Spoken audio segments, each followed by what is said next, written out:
Boom, there goes a fish right there. Oh, there he goes. He knows now. Oh, look at the bend on that sucker. Oh. Guys, it's a beautiful spring morning, kind of cool in the mid 40s. Beautiful sunrise, but that red sky in the morning is a sailor's fair warning. Winds are on the way. I think we'll be off the water before they get here, but we've got a front moving through. I'm out here anchored up pre-dawn on a point. We're gonna put out cut bait. We're swinging for some bigger fish this morning, so let's get some baits in the water, see if we can stick one. Bait du jour, white perch. Been using these a bunch lately. We're gonna try to catch some too while we're set up here. Yeah, let's cut the head off this thing first. Good piece of bait. Get 6 out of this piece here. The first one, the big piece, is going on this Hellcat here. I got one of these big demon dragons on it. Caught a couple of fish on this one in some other videos.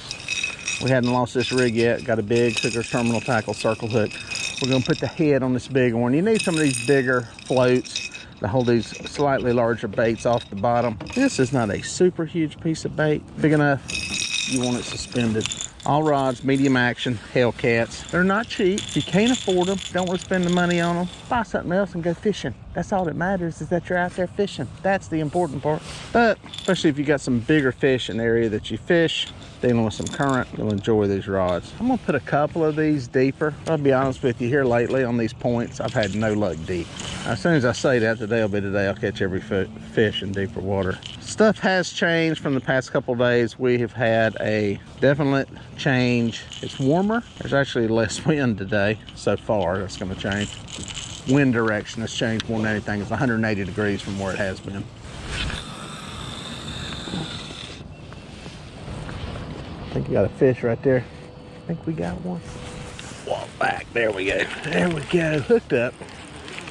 Hooked up. Boy, that wasn't long. Got all the rods out. Turned my anchor light off. Got us up a coffee and boom. Seen a rod twitching. I don't know if I think he may be a boga grip fish. We will see here. Cut bait, I think this is one of the smaller pieces. Heck yeah, man. He's a boga grip fish. Good fish though, good fish. This is easier when you net them.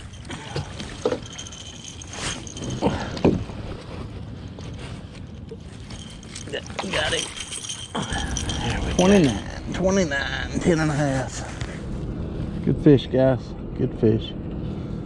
Back alive. Yeah, that first fish was right up on the bank, right up next to a pier. And that's what I tell people a lot of times, especially bank fishermen. Sometimes you're trying to throw too far. You're trying to hit that deep water, and certain times of the year, that is not where the fish are. Right now is not where the fish are. For the past week on guide trips out here, we have been catching fish within 100 to 200 yards of the bank. And granted, you can't cast 200 yards, but we're not pushing all the way to the bank either. So there's a lot of times in the springtime these fish will push up shallow. They're chasing crappie, they're chasing shad that are running up here spawning, especially low light conditions before daylight, at dark, you know, in the evening. Put some of those baits close to the bank. Throw some out there deep water if it makes you feel better.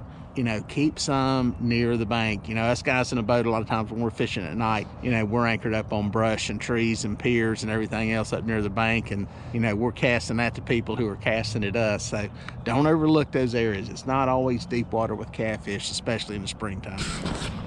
Got one going here on this orange Hellcat. He's swimming off. I hope he stayed hooked up. Yes, he did. Another one that was up on the bank. Guys, if you're bank fishing, this is the time to be out. I'm telling you, these places these two fish have come from, well within distance, well within casting distance of the bank. Spring is the time to be bank fishing, without a doubt. Again, this is not a big fish. This is probably similar to the last one. I'm gonna work him over to the side here. A little bit bigger, we'll see. I'm happy to catch some fish, man, after a brutal winter we had.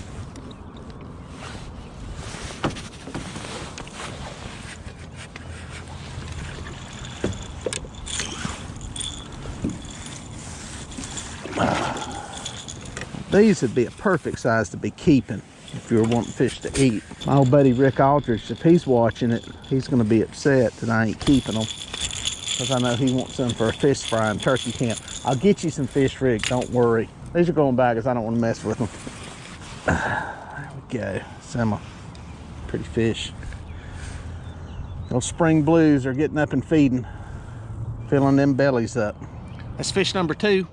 Came pretty quickly thereafter, about 15 minutes. Same general area up in where it starts to slope up toward the bank, a little smaller fish. The other trips we've had some bigger teener, 12 teener size fish.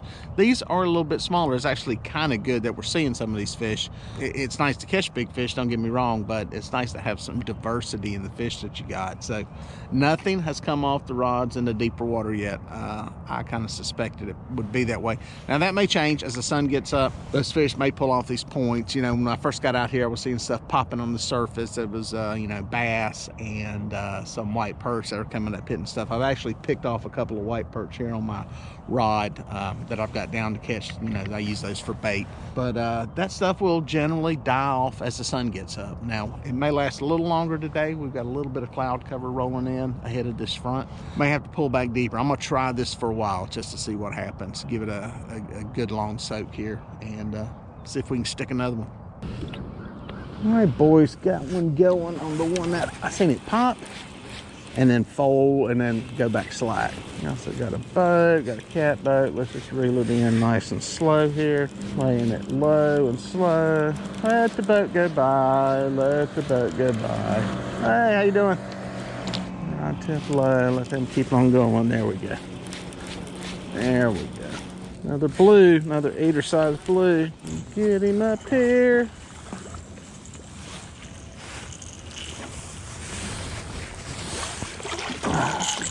My buddy Rick is going to cuss me for not eating and cooking for him. I'm going to get you some, Rick, I promise. 28 inches. Get a good weight on him. He's right at 10 pounds. There you go. 28 inches and 10 pounds. 9.98. Get him back alive. Good looking fish. Nice, healthy blue cat. Yeah, for any of you bank fishermen out there, springtime's the time to be fishing for a lot of reasons. One, the weather's beautiful, everything's coming to life. There's a lot of these fish pulling up close to the bank. They're following bait fish that are, you know, doing their spawning runs. They, you know, maybe after crappie, bass, those fish that are coming up there. The catfish are close behind, and it is a good time to be a bank fisherman. It is a prime time. The fish we caught near the bank, well within casting distance of somebody from the bank. Good time to be out, and if you got a place that's, you know, may not have a whole lot of options as far as room and space, you bank guys need to be on the water this time of the year. Springtime is the time to be fishing. Oh yeah, oh yeah. Heck yeah. Not sure what we got. Not sure who we got here. Got a little head jerky like a blue cat. Coming to the top. Probably a blue, yes sir. Generally flatheads won't come to the surface. Don't know why that is, but generally they stay down. Nice looking fish, another cut beta.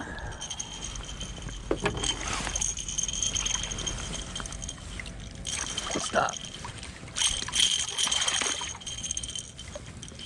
There he is. Looks like a younger male. Give me my bait back. You don't get to keep my bait. No free rides. No free rides. Stop. Nice little male. Happy to have him. Getting all this research data for biologists. 7'6", 25 inches. He gone. Got me wet. Bam, there's another one right up close to the bank. One suggestion for folks this time of the year, I think cut bait works better doing this. I know you watch my videos, you see me using chicken, and chicken will catch fish. If it's the only thing you got, use it. Don't worry about it. But I can say this, I think these fish this time of the year, in the springtime, that are up busting the banks, cruising these areas close to shore, they're in there feeding on fish. They are pre-spawn.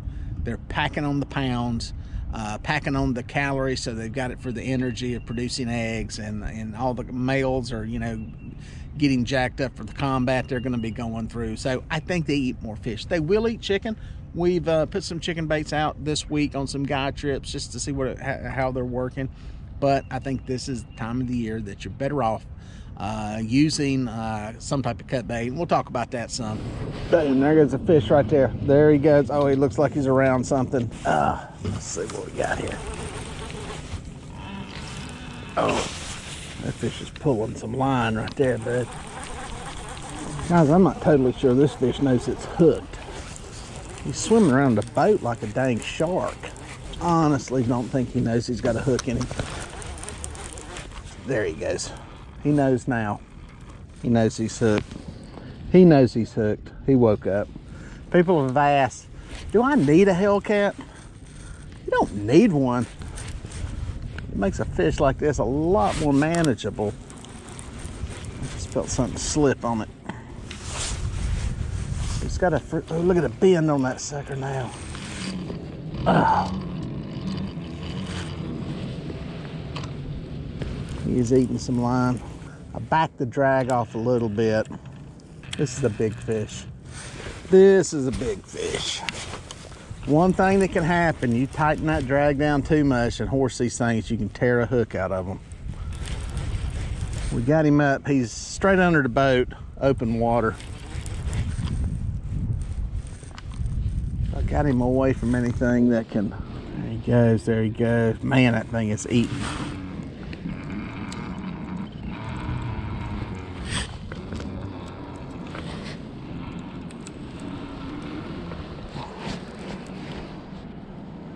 Might have to tighten the screws up on that drag a little bit. He's starting to come back up now. He used a lot of energy going down on that dive. Man, that's a lot of strength. It's a good fish. Got bubbles.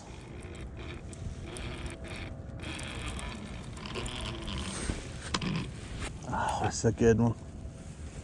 I see sinker. There went the sinker away. Look at the tail swirl off that fish. It's a good fish.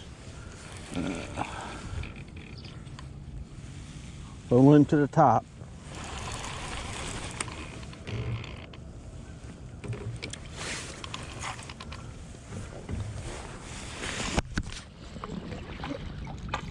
Boom, he is in the net. That right there is a big fish out of about 5 feet of water.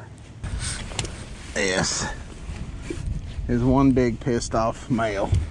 Look at that fish, guys. Nice one. Nice blue.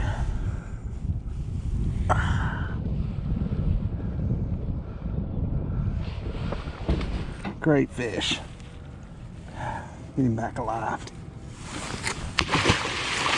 Well, guys, I don't really know what to say about that one. I think that bait was sitting in about 5 feet of water up there, and that is just a pig of a fish. It's amazing with those big fish sometimes how they just take a bait, get hooked, swim off with it, and don't have much of a care in the world. He finally woke up though when I got him turned there and coming back to the boat. And man, that fish fired up, juiced up. He is not lethargic. They are definitely waking up. Big male. Got a little coloration to them. The mud's going off these fish. That's one of the nice things that tells me these fish are no longer in that just inactive state they were in the winter there for a while. We got our butts kicked in the wintertime. It was tough to catch fish. We caught them, but man, we struggled. It's nice to come out and catch some good fish and good numbers of fish. And man, that's a big fish. I mean, that's a tournament fish. That's what you want in a tournament right there. So it happens. And again, you guys on the bank, man, don't throw past them. That fish, most people would have been casting past. They would have not thought they would want to be trying to reach deeper water. There's a time and a place to fish deep water. And sometimes it can be in the springtime. But when those temperatures warm up, man, once it starts getting warm, you need to be putting some stuff shallow. Now, shallow is relative to where you're fishing. Let me just preface all this with that is, you may be in a body of water that's only 15 feet deep, so shallow is really shallow. Here in this lake, we've got 60-foot water, 50-foot water. Shallow is, you know, 10 feet or less. What I call shallow is really 5 feet or less. And, you know, it's a relative term, but, you know, that stuff near the bank is what I'm talking about. Now, sometimes you can have a steep bank and it falls off into some very deep water, but a lot of these places that you got access to are not like that. So it can be very, very shallow for a pretty good ways out. The bottom line is, don't always aim for deep water. Don't always feel you have to have access to deep water to catch fish, because we've shown today there's some big fish really close to the bank.